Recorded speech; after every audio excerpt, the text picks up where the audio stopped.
Alrighty. Welcome to the third day of May, also known as the last day of winter. My name's Tim Lamprey, and I'm running for tree warden in the town of Newbury.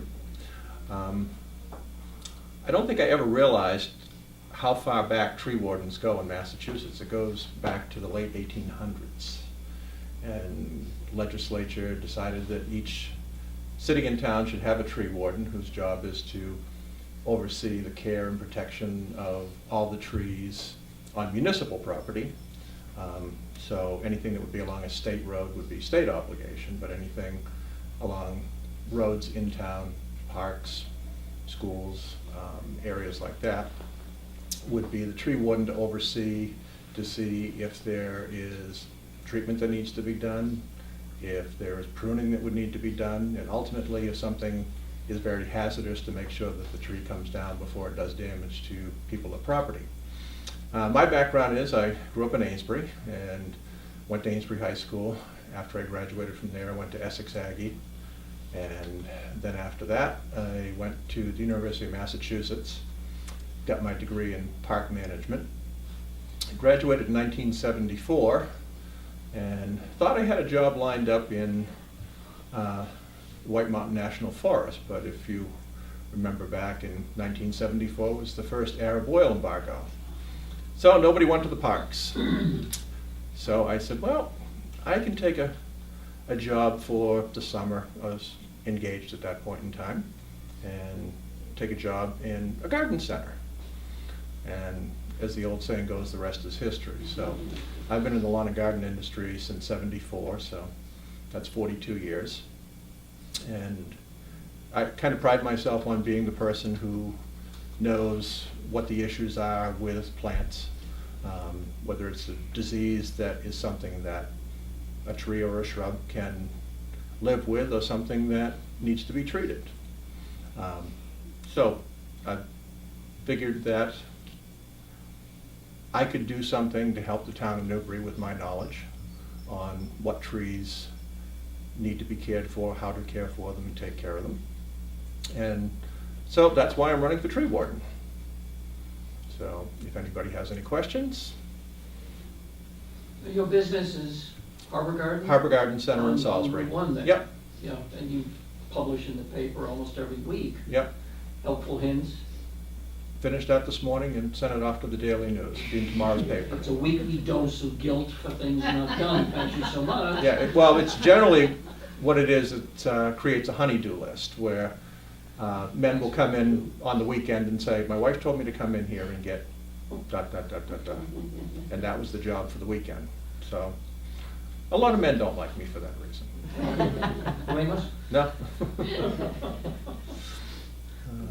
What's We gotta hang together the with budget that. for the tree warden? I believe it's $20,000, which if you're having to take down trees or treating of trees, $20,000 doesn't go a long way. But you live with a budget and do the best you can with it to, I mean, stop and think about it for a minute. I don't know how many miles of roads there are in Newbury, but if you take just call it uptown and then out onto Plum Island and over into Byfield and all those streets, all those trees that are there are in need of being looked at and cared for. So it becomes, I'm not going to say an expense, but like most towns around here, the trees are getting older. And you'll see, no matter where you drive, what town you drive in, there are trees being taken down, old growth maples, oaks, and just, you know, whatever gets damaged by winds. If you look at that storm, I don't know how many years ago it was, Old Town Hill, how many trees a storm can take down in just one bam. Now, if that was on all the streets in town, it'd be a major issue to clean up all of that and, you know, make sure everything was okay. So it's, like I said, it's a job that needs to be done, and I figured with my expertise that I could help out the town with that.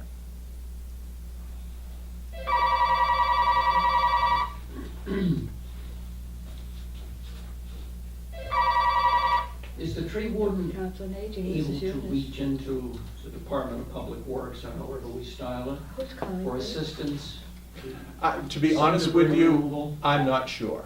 It's Okay. You know, Maggie.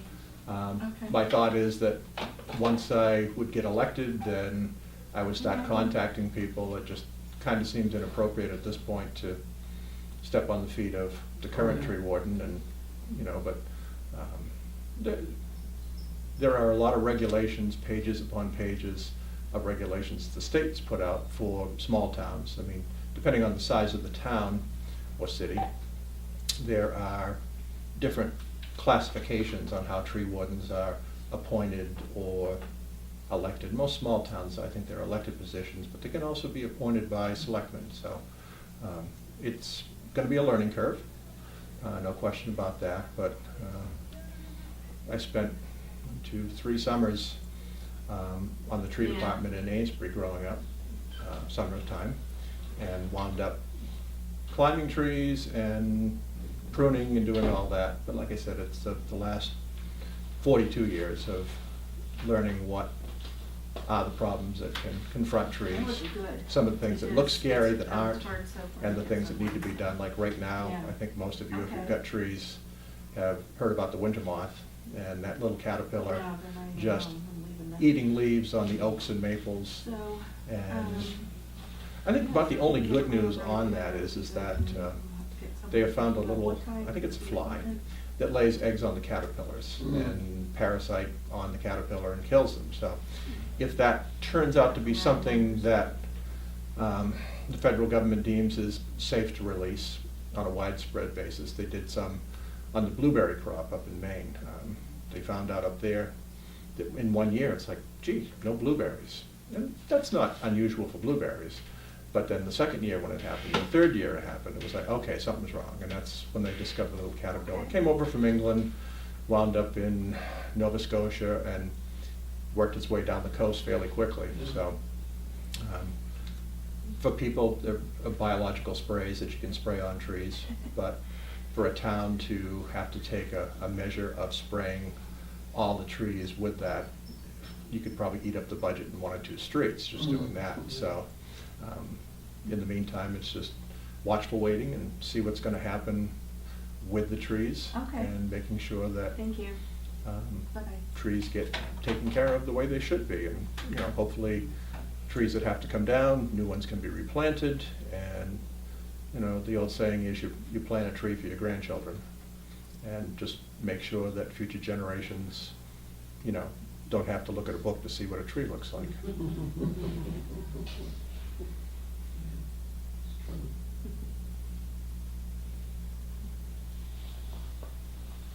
Should we be concerned?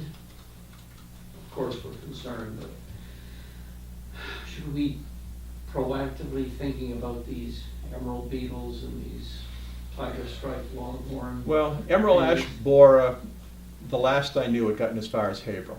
Yeah, And on your own property, you can probably treat for that and do it fairly successfully.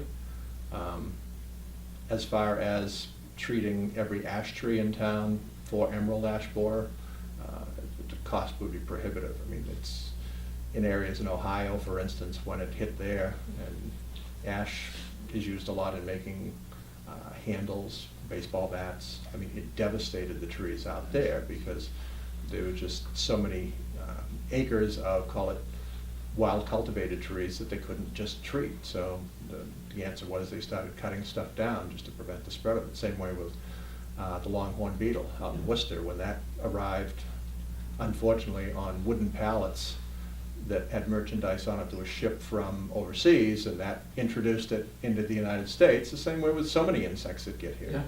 Yeah. They show up, they don't have any natural predators. They seem to have kept it in check reasonably in Worcester and not spread, but if you saw online any of the before and after pictures of what these neighborhoods look like, I mean, there were old forested trees in the neighborhoods, and then it was just nothing, just gone. They cut down every tree. I believe the wood was incinerated, and even now in Massachusetts, you can't take wood from one area to another. In other words, if you had a big acreage in Newbury and you were cutting down trees and you wanted to sell the firewood to somebody in, say, Springfield, you can't do it. just to prevent the spread of those diseases. So, is it an issue? Yes. Is it something that everyone's going to have to watch? Yes. You know, the concerns are out there because there's always something new that crops up. Any of you who grew Asiatic lilies, there was a lily beetle that came in. It was one of those things where when the bulbs are shipped over from the Orient, the packing material and all that's supposed to be incinerated. Well, some of it didn't get incinerated, it got thrown into a landfill, and bam, it was off and running, worked its way back, and now it covers most of New England. And it crops up, and it's made it hard for people to grow lilies in their yard. So what's the next thing that we don't know about that's coming? Well, we don't know, but that is the issue, is that it's constantly watching, seeing what's developing, looking at what appropriate treatments are, and in some cases, like with trees, if emerald ash borer came into this area, then generally speaking, the state's going to say cut them down and, you know, get rid of them if they're municipal trees. I don't know what they would say to a homeowner, but most homeowners, once the tree gets infected and starts to die, I would hope most homeowners would look at it and say, probably better to take that down and have it come crashing into the house. Yeah. Prudence dictates. Yeah. And that's really what you have to look at on a liability standpoint for the town of Newbury. If there's a tree that's hit by lightning, or it, you know, has been in the ground and windstorm starts to lift it, you don't really have a lot of choice but to, you know, get rid of it. I mean, you wouldn't want it crashing down on somebody's car, or, I mean, you go back to, when was it? 2 or 3 weeks ago, the car that was hit with 2 people in it somewhere down south of here, and it killed 2 people. Yeah. And, you know, I don't know if that was a municipal tree or not, but that's the type of thing that can happen, you know, just in a few split seconds. Freak. Yeah. Freak. Does the state and do the feds do a fairly good job alerting our local tree wardens as to what's pending? There are state organizations, there are bulletins that go out on things. University of Massachusetts is pretty good at getting information out. In the case with the winter moth caterpillar, University of Massachusetts has on their website, the plant pathology, a lot of information on that. University of Connecticut the same way. So the information's out there. Whether it is automatically sent to a tree warden, that would be difficult to say, but that being said, I believe there's ways of, call it signing up for alerts, so that you know exactly what's going on, what the issues are. But being in the trade of lawn and garden, you pretty much get to know quickly through trade magazines and things that would be issued by cooperative extension, you know, what are the pending issues that might be out there. And some of it changes, especially diseases, based on weather. You know, if you get extended periods of rainy weather like this, as the leaves come out, then there are diseases that will form on the leaves of the maple trees. And it, like I said, it just changes every single year as to what can be the issue for people, and particularly for the town. You mentioned the moth and homeowners could treat the trees themselves, but what good does that do if the street has infected trees and the town isn't doing anything about that? Well, I think what it comes down to is if you have a tree in your yard that you really like, and I wouldn't say that the first year leaf damage on the tree would be a major problem. Ultimately, it's not the caterpillars that are eating the leaves that would kill a tree. It would be something else that would come along, a disease or another insect that would be a lot more, you know, invasive. In the case of like the winter moth caterpillar, if you had an issue with it in your yard and you sprayed for it and treated for it, they only feed for about 6 weeks. So if you water and fertilize the tree, in a lot of cases the tree will put out new leaves. I think for homeowners the bigger concern is that if you look back to late 70s, early 80s, gypsy moth caterpillars were a huge problem, and they feed much later in the season.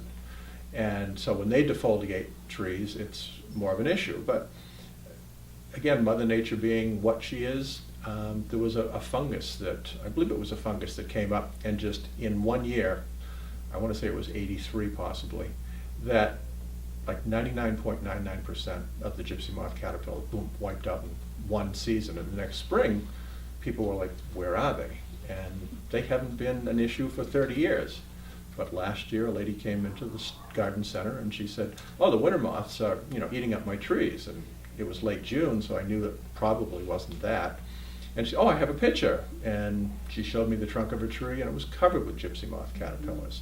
Now, if you have winter moth caterpillars eating your trees, followed up by gypsy moth caterpillars eating your trees, and they will completely defoliate it, if you remember, then 2, 3, 4 years of that happening, the tree is going to weaken and it will succumb to something else. In some cases, just lack of food, because if the leaves aren't there, the tree can't make food. If it can't make food, the tree's not going to be healthy. So, yes, the town would have a huge financial burden to spray all the trees in town. I mean, what it comes down to is, how much do you want to increase your property taxes to spray all the trees in town? And it would, I have no idea what it would cost, but I would assume it would be in the millions of dollars to do, just because of what it costs to have spray equipment, what it costs for liability insurance for spray equipment, what it costs for the insecticide, what it costs for someone who is trained in it. I mean, Massachusetts requires that you have to have a pesticide license in order to apply pesticides on the property of anyone else. I mean, technically, you could spray a can of insect spray in your yard to control insects, but if you went to your neighbor's yard, then technically you're supposed to have a license, a pesticide license, to apply that. So, and that's expensive, along with, like I said, all the insurance and everything else that goes with it. So the best you can do is protect the trees on your property, and I think if we wait it out, we'll find that this little parasitic fly that is controlling the winter moths in England, which is where they originated from, will then help to keep them in check. It'll be a natural predator. As long as it's safe to release, then I would assume that would either be Department of Agriculture would release some, say, some in Newbury and some in Haverhill and some in Lowell, and over time the insect would spread and it would get the caterpillars in check. Would there still be some damage? Sure, but not to the degree we've seen around here now.